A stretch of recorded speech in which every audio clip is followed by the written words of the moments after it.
I was home alone for the week, as my family had gone on vacation while I had to stay and work. It was around 2 a.m., and I'd stay up to watch a scary movie in the dark in my basement. It was an intent on really scaring myself and seeing how far into terror I could really go, while still knowing it was safe in my own home. It was then I heard pounding footsteps on the first floor. This was a common, annoying occurrence when my family was home. Every time they passed through the front hallway, past the basement door, I heard their footsteps. This time, fear immediately shot through me at the sound. My reflex was turned to the television off immediately. The basement door was a flight up the steps and around a corner, so whoever it was could not have seen any light. I heard the basement door handle click and turn as I sat in absolute darkness. I moved slowly so as to be absolutely silent, and crawling behind our large television. As I passed inch by inch, I noticed with panic that a black and still screen dimly glowed. I heard footsteps coming down the carpet, but creaky stairs. I froze in my hiding spot, listening. For many long minutes, I hear nothing. Had the intruder seen the television's afterglow, or had it faded in time? Was he standing in the pitch dark listening for me? I seemed to lie there in total silence for a long time.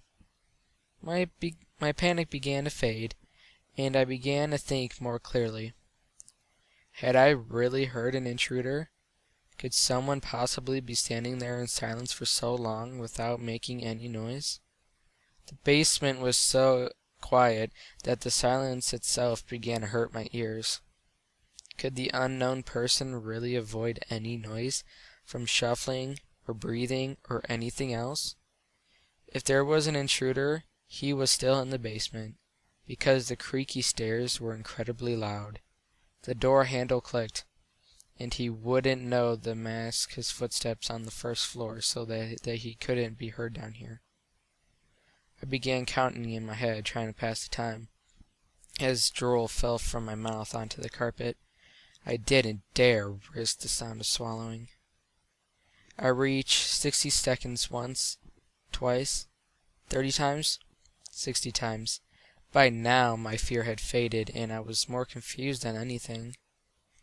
I estimated I have been crouched in the absolute black for almost 2 hours, and had still heard nothing. If there was an intruder, none of this made sense. Finally, I decided I'd have to make a move. If I did nothing, eventually the sun would come up and shine it through the small basement windows, and worse, I began to smell something horribly cloying. Slowly, ever so slowly, I began inching my way towards the stairs, by way of walls. If someone was standing there in the dark, it should be able to go around them, and then make a break up the stairs. Meanwhile, the horrible odor grew stronger. Had something died down here in the night? No living person would smell like that. Terrible images of some sort of corpse monster listening for me in the dark erupt in my thoughts, and I moved as fast as I could without making a sound. Just as I finally approached the stairs, there was an enormous clatter, as of something falling or collapsing on the floor. It was at that moment I leaped forward and crashed up the stairs, running out through the open basement door and my wide-open front door.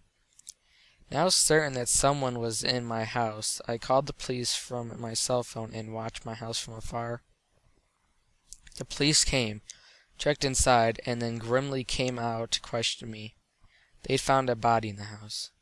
My elderly neighbor, who seemed to have died of a heart attack. Their belief was that I must have left the front door unlocked, and he must have wandered into my house while dying, looking for help. At first I felt horrible, thinking that I had sat there in the dark while the old man literally died a few feet away. Then it occurred to me, what the hell was that loud noise of thing falling? That last prompted me to bolt up the stairs and out of the house. I asked the police, and they confirmed. The back door of my house had been left open as well. Near a single bare footprint in the mud.